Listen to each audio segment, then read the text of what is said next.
internautes, moi mboka Samba Olonga Zali lisusu mesengo koyeba bino ebele à travers etando ya GCAM télévision, ebele à travers le monde na poursuite ya kolanda information na bino ya République démocratique du Congo. Bienvenue dans l'émission Debout Congolais. Merci à tous ceux-là qui nous font confiance. Merci à vous qui nous suivez depuis Kinshasa, vous nous suivez depuis Brazzaville. Vous nous suivez à travers le monde entier. Vous avez ébélé. Il y a pour continuer couper sa confiance.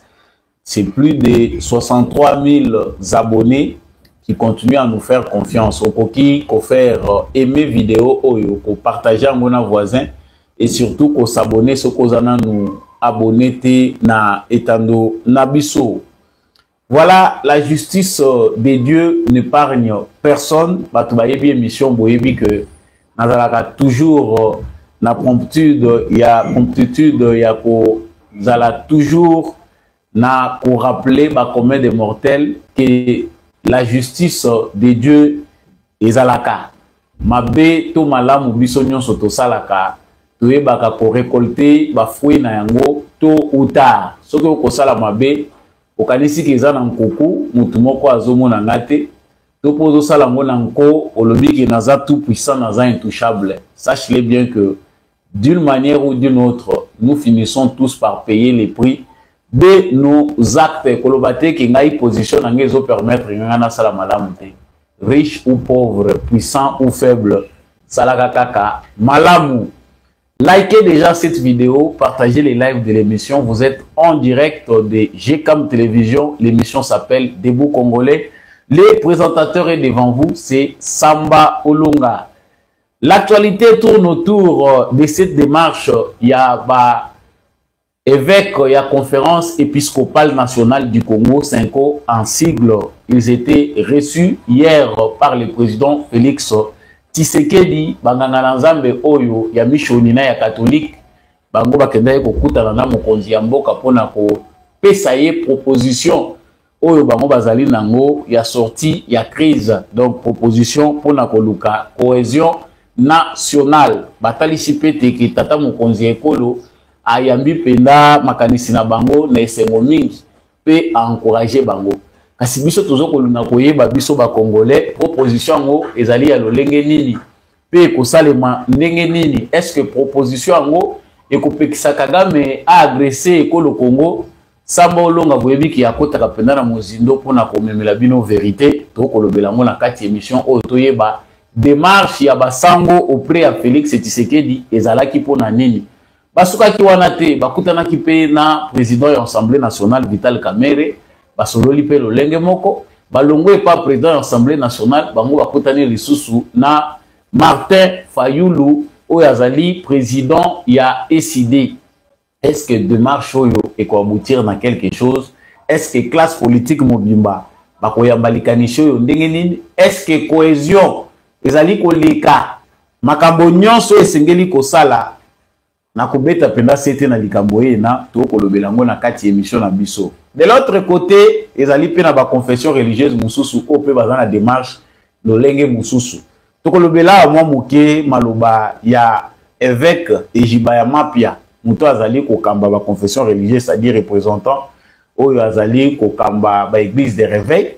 Yepe azali kolobela pression par rapport à la situation sécuritaire ya mboka. Ya azali mingi ko se pencher na communauté internationale. Nous allons en parler dans cette émission.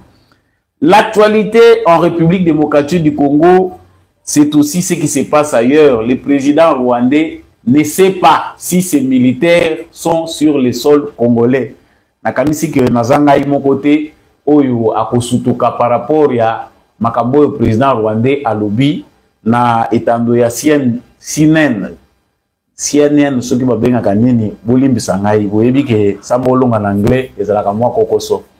Donc sur CNN, le président rwandais ne reconnaît pas, ne sait pas s'il y a des militaires rwandais sur le sol congolais. Pourquoi azali ko s'exprimer na lolenge wana? En tout cas, je suis avec vous sur ce plateau potokota na mozindo aza ko multiplier ba sortie médiatique. Qu'est-ce qu'il veut obtenir? Kagame alingi ko obtenir nini na position oyoye azui. Après avoir perdu un lieutenant-colonel, Nabitumbo ezali kobundama na ba opération ya ba terroristes et armées rwandaises derrière le M23 na niveau ya Nyabiwe ba terroristes M23 balobi baza na intention ya kopusa na Bukavu te baza kosenga cesser le feu pour na ba raison humanitaire bango baza na intention ya kokoma Bukavu te. Gouvernement ya Kinshasa akoyokela bango. Est-ce qu'il faut observer les cessez-le-feu ou les conséquences na monde ezalaka? Nous allons aussi analyser ces cas de figure. Nakati ya émission na biso ya mokolo ya lelo. Le FARDC s'approche de plus en plus de Minova. Ba combat lelo ezalaki ko continuer autour ya Nyamasa qui est à 34 minutes, 14 km na Minova. Nous allons en parler dans cette émission koyeba nini penda ezali koleka kuna ba FARDC na biso bazali ko se comporter ndenge nini moral ya population ezali ndenge nini topé détermination na bango. J'en parle dans cette émission. Nous parlerons de la tenue de la session extraordinaire de l'Assemblée nationale et du Sénat convoquée sur demande du président de la République pour réfléchir sur la voie de sortie. Ndenge nini situation oyo sécuritaire mboka ezali ko traverser toko ko bimanango ndenge nini ezali moko ya makambo oyo Assemblée nationale na Sénat ba ko meka ko solola na session extraordinaire. Et avant de vous quitter, nous allons parler de cette libération qui m'énerve moi, je ne sais pas bino bokozala ndenge nini, c'est la libération de cet expert militaire belgo-congolais du nom de Jean-Jacques Wondo. Azalaki condamné na première instance na peine de mort, na appel pe de Soussou. Azalaki condamné na peine de mort, mais au moment où nous vous parlons, on annonce sa libération. Ezali résultat ya pression, to ezali nango volontaire que Jean-Jacques Wondo asalaki na ye mabe mokote yango gouvernement et école au Congo, topé justice ya République démocratique du Congo et libéré. Voilà là tous les sujets que nous allons aborder avec vous dans le cadre de l'émission Oyo Debout Congolais, émission Nabino, il y a éveil, il y a conscientisation, il y a population congolaise, toujours présentée comme d'habitude par le fils du pays, moi Namboka Samba Olonga. Vous êtes d'accord avec moi, Oza déjà na kati ya Itando yo Ozali Kolanda, émission Oyo en direct. Veuillez partager les lives de cette émission surtout. N'oubliez pas de liker, de vous abonner, de nous laisser aussi un commentaire si cela est possible. Depuis Wapi, yo ozali ko partager na mwana mboka Samba Olonga basango ya ekolo Congo. Depuis Wapi, yo ozali FARDC topé wazalendo na motema. On peut aussi manifester notre soutien aux forces armées de la République démocratique du Congo en commentant cette actualité. Voilà, j'ai retour na actualité ndenge na uti ko annoncer yango na sommaire. Nous entrons dans les détails. Mokolo ya lobi lundi 3 février 2025. Une délégation ya ba membre ya conférence nationale épiscopale ya Congo pe ya Église du Christ au Congo, ECC en sigle.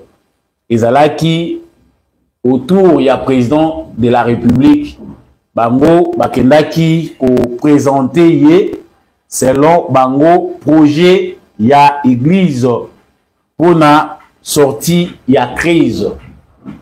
Projet oyo bango bamemelaki ye na koyoka maloba na bango balobi ezali dans l'initiative ya kolinga kotia mboka na kimia. C'est-à-dire qu'on s'angisa ba Congolais, qu'on luka cohésion nationale pour que tout faire face na oyo pays ezali ko traverser. Cette délégation a été conduite par les cardinals de l'église catholique Fridolin Ambongo. Yende Moutou Azalaki à la tête de la délégation, ils ont été bien reçus par le président de la République. On a essayé d'abord de balayer critique, polémique. Il y a Bandeko Nabiso Moussousou Bazali Kolobela. Le pourquoi de cette rencontre. les communiqués de la présidence de la République démocratique du Congo clarifient que cette visite, ezali visite sur demande, il y a Félix Tshisekedi. Ezali audience accordée par le président Félix Tshisekedi na délégation wana ya Senko na ECC. Bango nde mutu basenga ki Tshisekedi que tozali na besoin ya kokutana na yo pour na échanger na yo sur la situation sécuritaire du pays et la situation humanitaire. Na demande na bango ya audience nde Félix Tshisekedi a accordé bango pour à échanger na bango.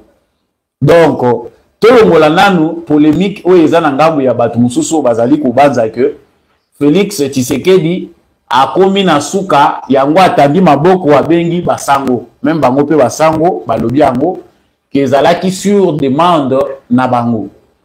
Maintenant que nous savons qui a cherché l'autre et pourquoi, nous pouvons maintenant aller dans les contenus. Na masolo na bango yo bango basololi démarche ezali ya catholique na ECC. Balobi bango bazali koluka cohésion ezala. Yango ndenge ngai pe nazali ko raisonner, ko réfléchir na bango. La démarche consiste à mener un projet oyo ekoyi ko mema na processus moko ekoyi ko luka kimia, donc au forum oyo ekoyi ko zala eko sangisa ba délégué à pouvoir ya opposition toutes les forces na pensée na bango Senko na ECC ezali que démarche wana ezali bakotambola partout. Ceux qui sont congolais, même s'il faut aller vers ceux qui sont à l'extérieur, ils vont aller pour que bameka koluka ndenge ni cohésion et koliko zala na mboka. Déjà d'emblée comme ça, toza komona que na situation mboka ezali ko traverser, tout observateur de bonne foi peut dire que voilà, l'initiative n'est pas du tout mauvaise si elle vise à rassembler les fils du pays, kosangisa ba congolais pona koluka mayele ndenge nini tokoki kozongisa kimia na mboka na biso, ndenge nini tokoki kozala bomoko par rapport à la situation toza ko traverser. Mais bandeko, chers téléspectateurs, c'est loin de ce que nous pouvons penser. C'est vrai que l'initiative Oyo, ndenge na uti koloba, ezali kobima louable parce que basango balingi kozongisa kimia, balingi ko batailler. Mais tant que autres la profil, il y a batu Oyo bazali ko se présenter pour na oyebisa biso qui est certes bazali pe ba congolais bazali ko partager mawana bande kona biso bazana est. Il y a des inquiétudes là-dessus. Biso bato tozali chaque jour dans l'actualité en train d'analyser to yebi ba figure na ba comportement. Nous nous demandons qu'est-ce qui se cache derrière un tel projet. Est-ce que c'est un projet qui va nous apporter quelque chose ou bien ezali projet ou ekwamburbe le sous ba congolais? Bakutani na président Félix Tshisekedi, bakutani pe na Vital Kamerhe, le même discours parce que c'est aussi le président d'une autre institution. Baye kokutana na Martin Fayulu oyo azali ya opposition. D'ailleurs, je peux vous dire pour Martin Fayulu, nous nous préparons pour les grands forums qui s'annoncent où les Congolais vont s'asseoir comme les hommes intelligents qui peuvent être en mesure de réinventer l'avenir en commun.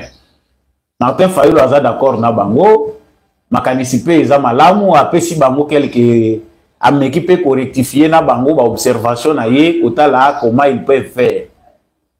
Biso ba Congolais toza ko metuna mutuna. Quel sera les contenus, l'orientation de ce processus oyo basango na bato ACC baza koluka? Ba acteurs politiques ya Congo tosi toyebi bango malamu ndenge ba se comportaka. Les acteurs politiques de la République démocratique du Congo ne peuvent pas se retrouver autour d'une table sans se demander qu'est-ce que moi j'aurai par la suite. Et ça dit, question oyo Congolais nyon soyebi, culture politique, ya ba politicien ya mboka na biso, ndenge nini makambo esale makepa na biso. En tout cas, tout acteur politique serait toujours tenté de se demander, ou tout Congolais observateur va se demander, l'acteur politique wana bako se choisir nini sujet oyo bako tie kozala nini, bako senga nini na gouvernement na bango.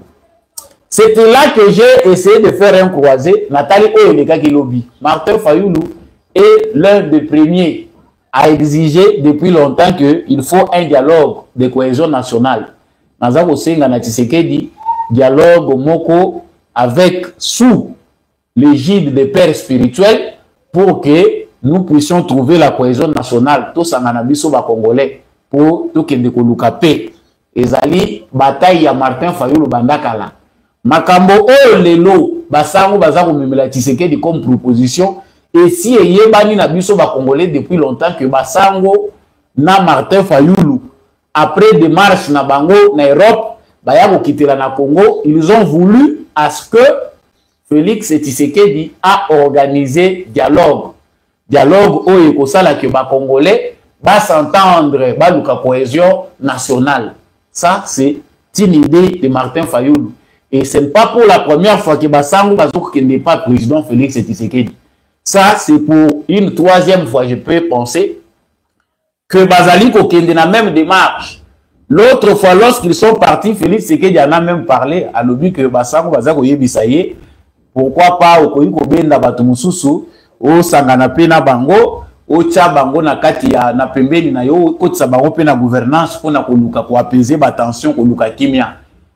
Déjà, il y a un fond, na démarche na bango, et c'est l'Obama qui lobby. C'est-à-dire, Bassango Bakende Koyebi Tshisekedi que s'il y a des gens qui vont en brousse, s'il y a ceci, cela, ils allient parce que Bazako se retrouver.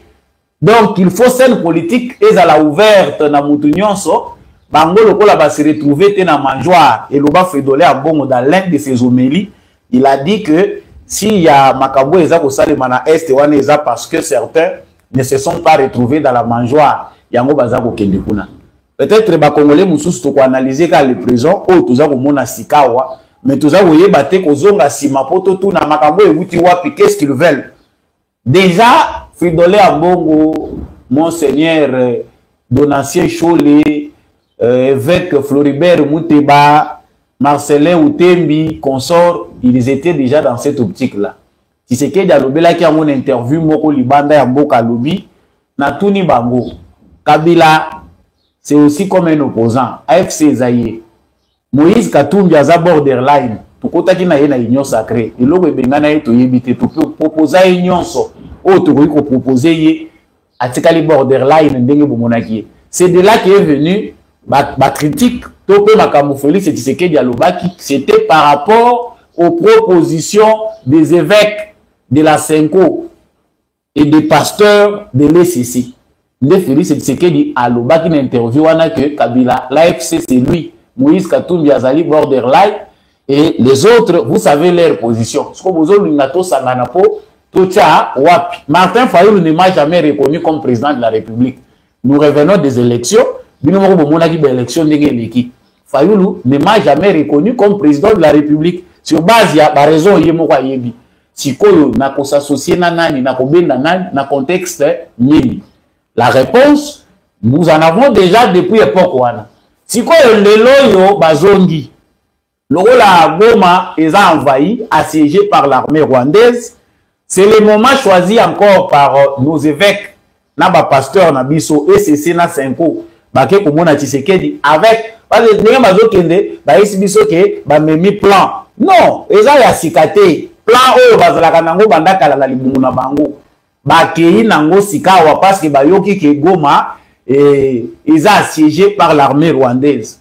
La question que nous nous posons, biso ba Congolais, la question que nous pouvons nous poser, ils ont dit que bon, la cohésion nationale, oui.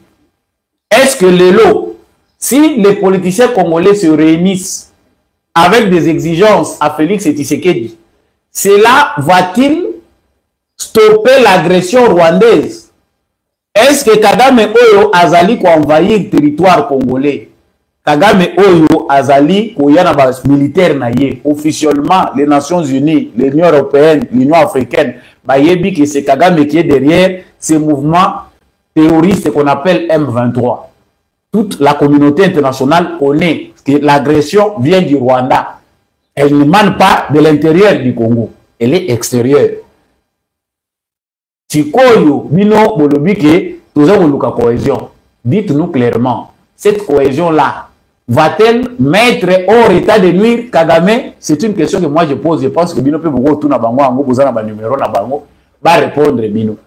Est-ce que ces forums que vous cherchez, Fayulu omoni à lati sourire, tant que monane lisusu na donatien chole na ba évêque mususu. Fayulu à lati sourire, eza makambo ya bande ko luka bandakala.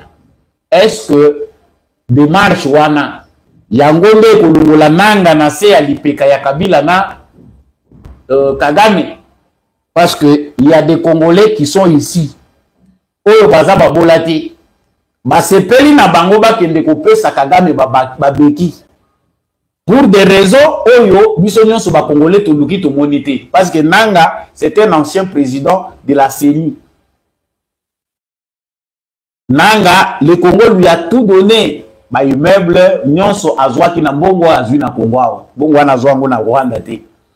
Aujourd'hui, il est avec Kagame. Aujourd'hui, il est entouré de Rwandais. Raison oyo ya komi ko la guerre.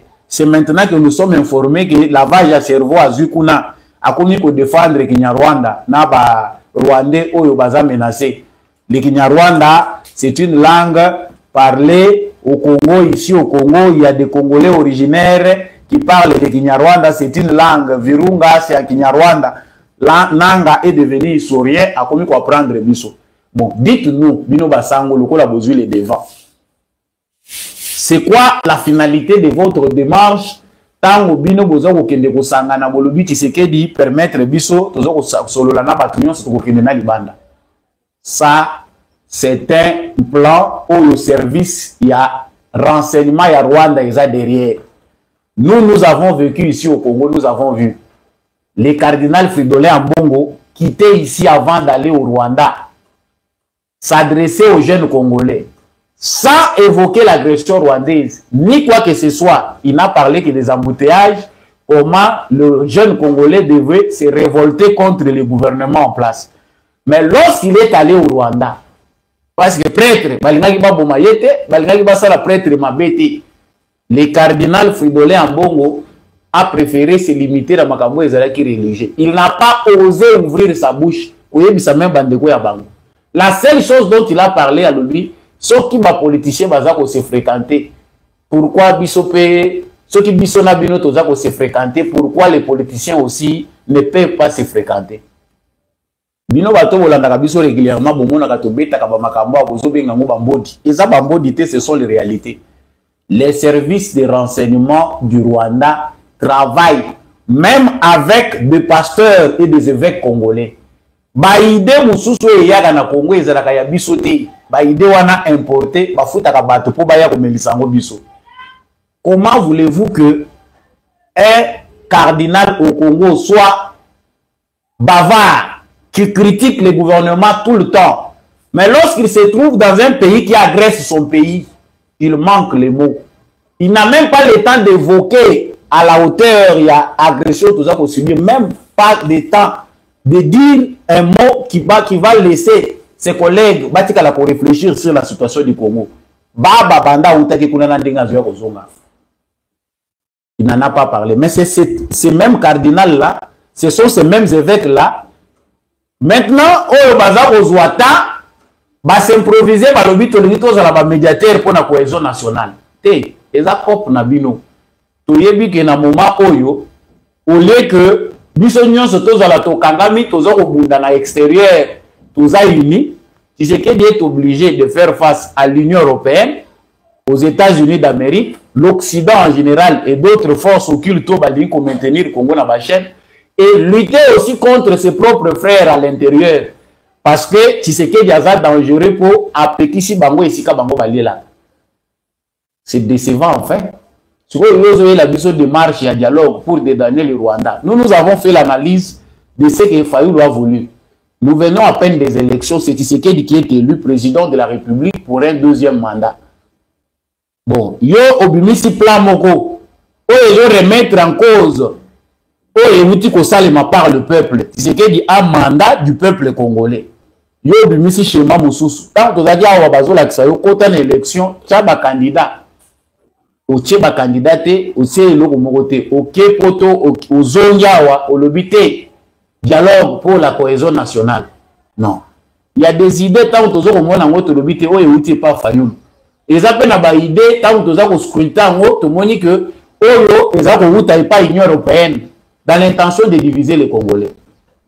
Cette idée là qui veut que biso ba Congolais to sangana, il faut trouver un moyen pour dissiper la tension. Les moyens que veulent les évêques et les pasteurs et ces Sénat 5, ça veut dire un gouvernement d'union nationale. Toujours en Assane City bis. On dédouane le Rwanda, on fait comme si cela était un problème congolo-congolais. Vous ne savez pas que ça, c'est un plan de service de renseignement rwandais. Vous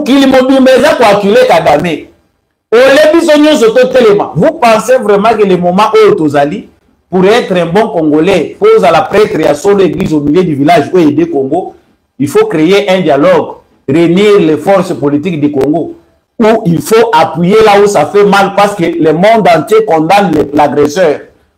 Bino bolobité, biso toza naître, toza église, toza ba politicien, toza parti politique. Mais bino boza parti politique, boza ba politicien, boza kolukani na makambo politique. La différence dans ça, c'est que j'ai essayé de comparer. Nathalie Koto, la confession religieuse Moussou 6. Le Koto Ezali catholique na SCC. Koto yo, ba église de réveil na ba confession religieuse Moussou 6 au total. Na yoki ejiba mapia za koloba. Le pasteur, l'évêque ejiba mapia. Yé na côté na yé, po bango pe baza voix moko ya société civile. Alobi, si dans 72 heures, la communauté internationale ne met pas la pression sur le Rwanda afin qu'il retire ses troupes en RDC, nous allons exiger la fermeture de certaines chancelleries. Et nous n'allons plus utiliser Air France, Bruxelles Airlines. C'est déjà une voie de pression. Balobité que les églises, il faut à la cacapoter, mais là-bas dirigeant, non. Ça se comprend. Pour une première fois, je sens que dans la confession religieuse, tout le monde veut se retrouver dans la politique du Congo. Mais la question que nous nous posons, pression c'est parce que ceux-là, ce sont vos amis. Ce sont les actions que nous pouvons mener. Ceux qui disent sur le lot s'entendre, voilà, Congo boycott.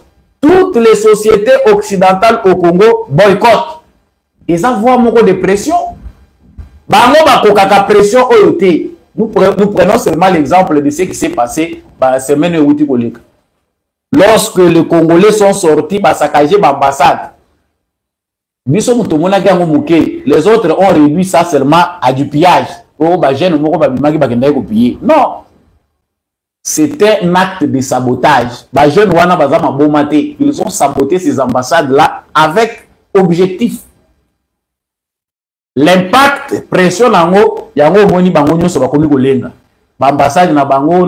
demandons à nos ressortissants pour des raisons sécuritaires de ne pas se rendre à Kinshasa. Et si vous êtes à Kinshasa, sachez toujours comment vous approvisionner et prendre des vols commerciaux.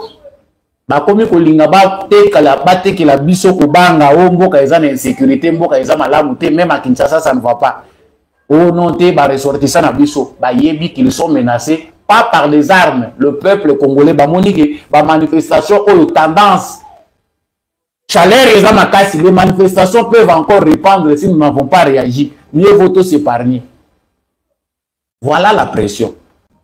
Est-ce que pour Bissol Lelo n'a pas trouvé solution? Il faut tout ça la salle de cette idée. Tous les gens na dialogue muso surtout que le bon de la nanga, tous les gens bazana zamba toya na bango. Katumbi était ici au Congo. Kabila était ici, personne ne l'a chassé. Tu vois, bino boyeli biso schéma mususu, ya kokende lususu kozwa batwana. Non. Chers Congolais, je ne sais pas si c'est que les autres en pensent. Na une analyse nanga na comprendre que ça c'est un combat du changement contre les Satuko. Il y a une catégorie, il y a des Congolais qui pensent que nous devons rester statiques. C'est-à-dire, quand on a la politique na bango depuis Mobutu, Mouza ye, Mouza Mekiko Bouja, Longola, Longolite, Kabila ye, Poto Poto, Balingito Memaka même schéma.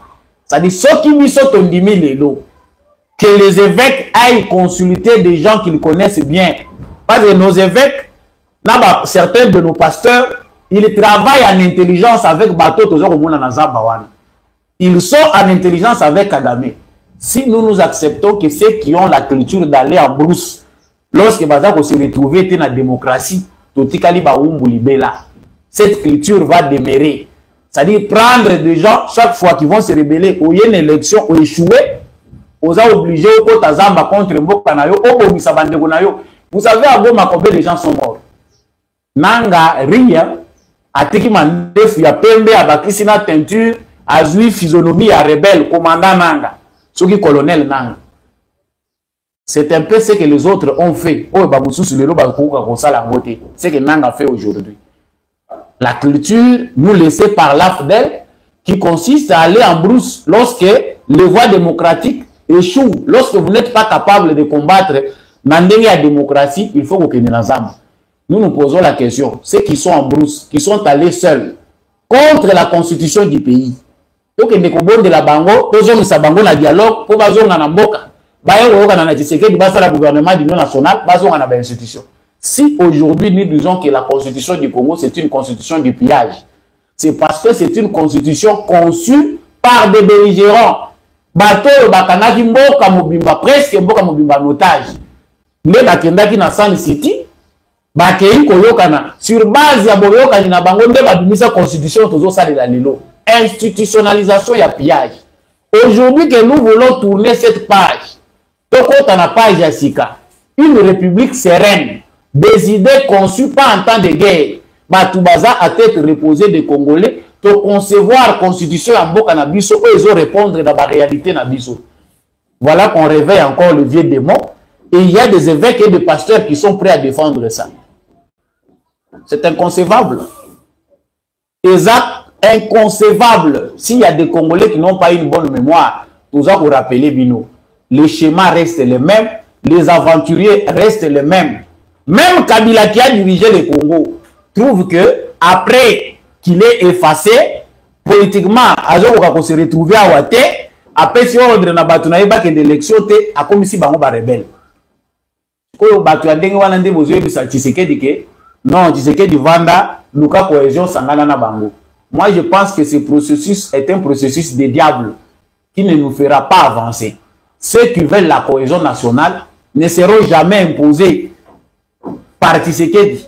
Ou bien on a besoin que Tshisekedi abonde la bango. Ceux qui aiment le Congo, ils font tout ce qu'ils peuvent faire sans que personne ne leur demande. Ceux qui m'ont dit qu'on apporte à Tshisekedi à l'Obi na yeko lukayo, voilà ce que je vous propose. C'est toi le président. Nous voulons que tu fasses ça, ça, ça, ça. Ah bon, il y a malamu tokozwa, il y a mabeto tiki. Mais non, c'est pas ce qu'on voit au Congo. Oh, tous au monde na Congo, ils abattent que la bango basalo bango balingi. Chers Congolais, on peut circuler. Le salut ne viendra pas de là. Ne pensez pas que tous à côté de la cohésion nationale. Non. Ça, ce n'est pas de la cohésion. Ça montre qu'ils ont défendre l'intérêt na bango. Donc, ils ne sont même pas préoccupés par le mort. Ceux qui m'accordent ici, non, nous compatissons avec nos frères qui sont là-bas. C'est uniquement pour se faire une image. Vous voyez, quand vous voyagez, vous allez à Katumbi, après vous allez à Kabila, nous avons une catégorie de Congolais qui sont assimilables à Kagame et sa politique. Et Ali, façon à vous diviser les Congolais, nous devons le savoir. Et ces Congolais-là, façon à vous dissuader, ils ont dialogue. Le dialogue inter-congolais était un bon cadre. Ils ont dit, mère, pour Tchapenda Mondelu, à Libéla, que Moutoumoko Tazon a les sous-Zamba. Mais cela n'a pas suffi pour que d'autres Congolais puissent encore aller en brousse. Naba Oyo Moussous Bakendati na basse pays, le Kola Batoma Lubanga, se retrouve encore derrière Bassal Bezogne. Tout le monde s'en a dit Batu Yaboui, pour changer la cohésion aux autres savants na gouvernement. Congolais Oyaza, pour comprendre, tout le monde qui m'a renforçons nos FRDC, la cohésion nationale. C'est là qui veulent que le Congo aille de l'avant, qui veulent soutenir la protection de l'intégrité territoriale, ils savent ce qu'ils peuvent faire. Pour le contexte où il y a un président élu, il a un mandat de 5 ans, mandat na Yezali en cours. Nous avons le schéma Yassika. oyo Union européenne a recommandé bino tolobaki makambo ke bitumbe kozala makasi lorsque Tshisekedi comprendra que na moment oyo il faut natika la congolais ya héritage ya constitution ya malamu natika mboko na nzela ba ko permettre biso facilement te ba ko créer ba foyer ya ba tension partout pour que tout le monde a awa soki totiki aboka ezokende awa Tshisekedi soko leki mutu makasi mboka ezokende baza ko luka babangisa ndenge ba musuna momo bazobanga. Moi je vis à Kinshasa, vous verrez quelqu'un raconter des choses qu'il ne maîtrise pas. Balobi ba musu déjà bakotaki na Brazzaville, ba mususu baza kokotela balobi ba mususu bakota na Angola. Non, il n'y a pas pire ennemi que la peur. La peur qu'on est en train de nous vendre dans les médias par les médias occidentaux. C'est vrai, les pays courent des dangers, c'est vrai, les pays est menacé, mais ce n'est pas ce qu'on nous raconte là. Au bazo on n'a pas imposé l'esprit na biso. Mboka eza ya biso. Même ceux qui bango objectif na bango eza que Tshisekedi ya kufa basa la coup d'état. Vous pensez que biso tokoluka tokozwa mboka mususu? So okimi Congo nde okozwa kimi okozwa mboka mususu. Voilà, pour ceux qui attendent un autre dialogue intercongolais, qui attendent une cohésion qui passera par le partage des gâteaux, sachez que le Congo n'est pas un gâteau. Oyo ekobanda kokataka chaque fois qu'il y a un virage politique. C'est que le Congo est commis bien privé à une catégorie d'individus. Chaque fois qu'il y a un moment important où les Congolais va décider, il y a des gens qui s'improvisent. Comme on dirait bangonde to mandata. Pour bakendaka, pour le bagana Congo na biso et comme le la gâteau na bango. Les dialogues qu'ils veulent, c'est un partage des gâteaux. Le rôle là qui c'est d'une élection de se retrouver Théo Bimi président. Zala na bonne volonté, ya kokote la biso ba ministre. Zala na bonne volonté, ya kondimater la comme général. Zala na oyo boya zala gouverneur militaire, c'est-à-dire retour à la case de départ. Non et non. Ça c'est moi qui dis non. Hein. Vous pouvez aussi faire comme moi, dire non, c'est assez. On ne peut pas continuer à avancer dans la barbarie, à encourager des bandits d'État. Pour chaque fois, il faut imposer une ligne de conduite dans Bango. Tu peux la esclave libéré là. Sangwani Balé, il n'y a pas pareil dans Bango. Kagame est devenu presque fou. Les Kagame intelligents qu'on nous avait vendus, c'était du vent. Vendu par la presse occidentale. Aujourd'hui, Kagame ne sait pas répondre si ses troupes se trouvent au Congo. Il ne sait pas. Il dit qu'il y a des choses qu'il ne maîtrise pas. Moi, nous devons forcer Moutou à ça comme les Boma, à l'Obamakambo, ils sont intelligents. C'est ce qu'on est en train de vivre. Si vous êtes en direct, partagez les lives, veuillez liker. Likez et partagez les lives, s'il vous plaît. Voilà. Ces médias, CNN, interviewer M. Paul Kagame, un criminel reconnu sur le plan international. Monsieur, est-ce que les militaires na yo bazali sur le sol congolais? Il dit non. Je ne sais pas. Mais il y a beaucoup de choses que j'ignore. Mais si vous voulez me demander s'il y a un problème au Congo qui concerne le Rwanda et que le Rwanda ferait tout pour se protéger, je dirais à 100%. Tantôt, il y a la ironie pour les appels y a la figure de style. Et vous avez une ironie socratique. Il y a et pourtant, la malignité, la fourberie, il y a race, il y a Batroko, la Kagame, et il peut faire semblant comme il ne connaît pas. Mais nous, tout ce que nous savons, c'est que il n'y a pas d'issue à ce stade où le Congo est privilégié criminel. Il y a Matalikolo Yanzete, Akita, Akendembo Kanini. Ce que nous savons à ce stade des alliés que la communauté internationale est devant un défi, un fait accompli. Il y a un criminel présent dans un pays qui a envahi un autre pays, qui a déjà massacré, décimé des populations entières. On l'arrête ou on les protège. Les gens sont les gars, na stade Tshisekedi asa sali musala na ye koki et comme stade ya mobilisation ya ba congolais na défi munene eza ko se présenter na ba occidentaux bango mutu ba mibenga ka ba gardien ya ba valeur bango nde mutu basala ka droit de l'homme pe ba démocratie évoluer dans le monde. Ils sont devant un défi majeur où ebimisi hypocrisie na bango na monde. Et que ça là qui attend beaucoup mon côté ils ont la crise et di malisusu ba solution pour te pas na bango. yango zo mona biso ba musuto za na assurance ya kosakana te ya ke Kagame amata akita aza déjà na porte ya sortie parce que toyebi makambo ya boyi bango balingi te eloko na bango il faut basilisa yango yango ye Kagame asa moni ke au stade où je suis arrivé je ne peux pas mourir comme ça seul bêtement tikana créer crise ya grave. C'est-à-dire il faut que na bebi sa lisusu na Congo na utiliser ata ba arme chimique malamu na sala moko batika ngai. C'est la seule solution. Boyebi dictateur ceux qui ba komi ko memaye contre Mir Muteme Suki alobaka ndenge mususu alobaka wa je vais mourir par une balle dans la tête. Ceux qui ba betinga lisasi na mutu mais abima pe lisasi ngo pe na mutu amebeta te. Milimo mabezo continuer ko tungisa etinelo. La folie de Kagame, elle résume l'hypocrisie, la complicité de la communauté internationale dans la société occidentale. Les pillages que nous avons vécu ici au Congo, et ça, nous sommes là. Il y a un discours de Kagame, non. Les mensonges finissent toujours par disparaître et la vérité éclate au grand jour. Il y a même des Congolais qui étaient séduits, qui disaient si on a un dirigeant, le quoi Kagame, c'est Kazamout. Les autres comprendre que Eza Carapace, ce n'est pas quelqu'un d'intelligent comme on nous le montrait.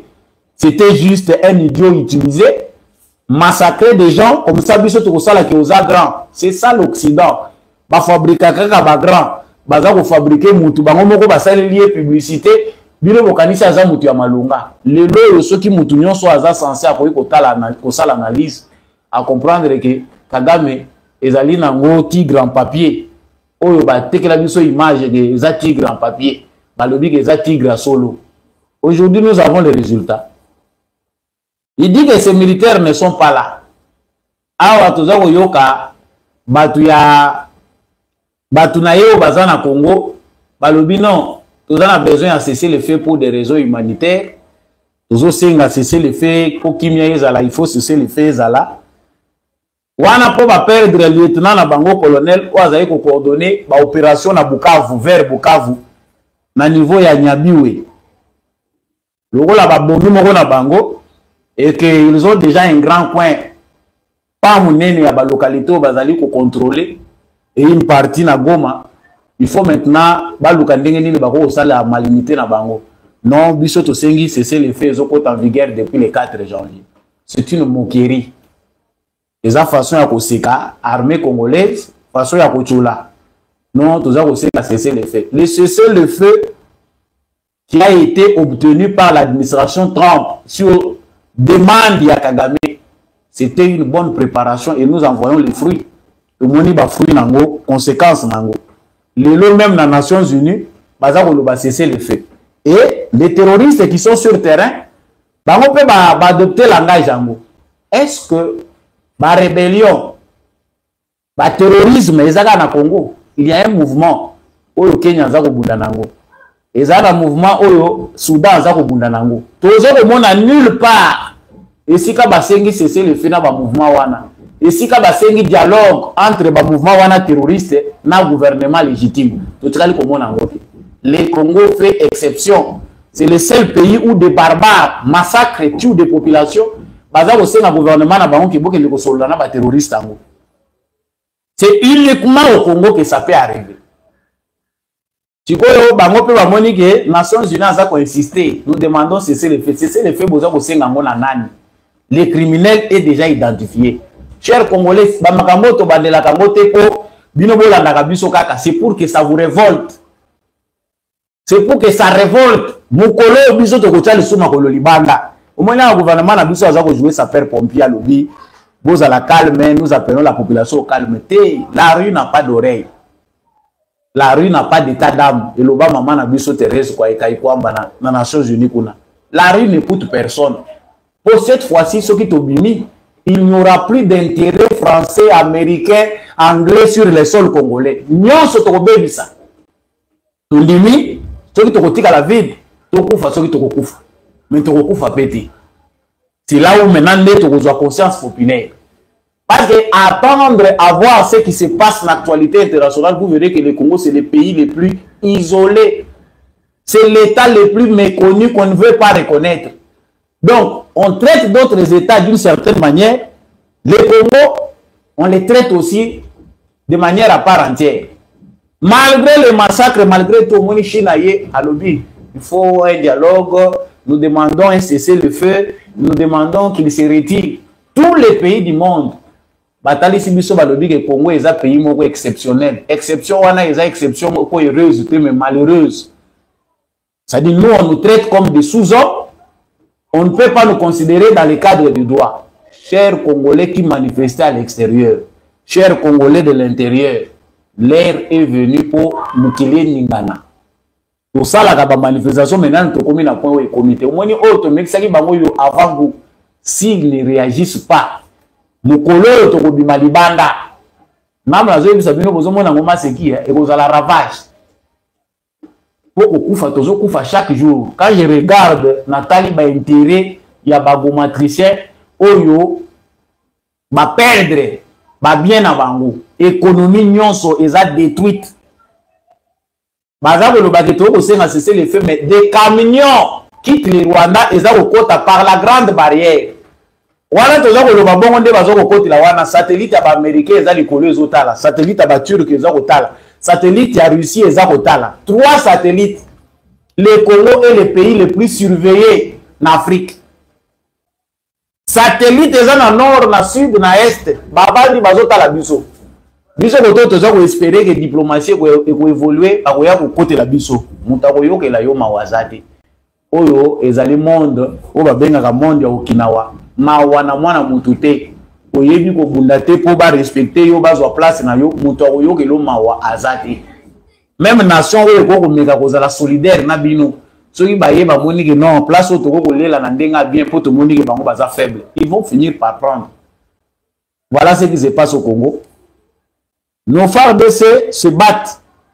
Le président de la République, le commandant suprême a promis à l'objet que tout ça l'alliance pour que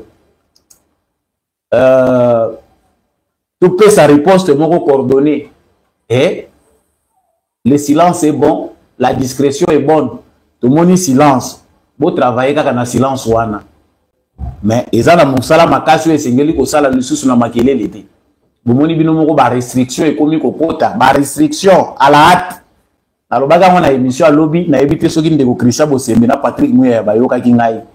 Mais les mesures ou les décisions qui se prennent à la hâte de manière précipitée, les aranango ba solution moko meilleure té. Ba solution ekomaka kozwa ka simba wa sala boye kata wa boye les aranango les sous yati na moko té. Les bonnes décisions se préparent, se planifient. Nous insistons. Au lieu de la population, les petits entrepreneurs, sous côté, simbeli po bazwa mwa kwanga, bino boye ko finaliser sous wana bolobi au nom de la sûreté. Non, même l'information est bonne. Il y a un moment, bokati TikTok, vous salez bien, bokati Twitter, vous salez bien, biso to bela ki bino bandaka la tolobi que façon o ba liberté eza laisser boyer extravagante. C'est comme si c'est un pays où ils ont aucun nango malamu. Les lobes surtout qui malamoko na désordre nyonso et ata information tendenge zelaka non pour des mesures sécuritaires le gouvernement congolais a se pelina ko sala boye jusqu'à nouvel ordre nous verrons comment ceux qui musalo toza ko sala ici information exacte président lobby mais il n'y a pas d'amélioration na cadre ya communication na biso ezopetaka kokoso. Il faut pas créer de la frustration. Le peuple congolais est mobilisé derrière le commandant suprême. Makambo ya bato, ya bakatumbi, ya bakabila. Tout le monde a un impact dans la population. Quand on voit la population, on voit que le peuple est déterminé derrière Tshisekedi. Ils ont les réseaux sociaux et autres, ils ont touché pendant mingité les Congolais ordinaires. C'est vrai qu'il y a beaucoup d'influences négatives dans les réseaux sociaux, dans les numériques. Mais les Congolais ordinaires comprennent que Tshisekedi, malgré nous, c'est un sauveur. Les Congolais savent cela.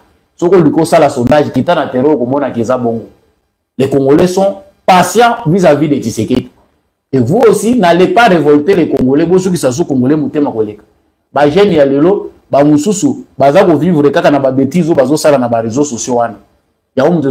vivre.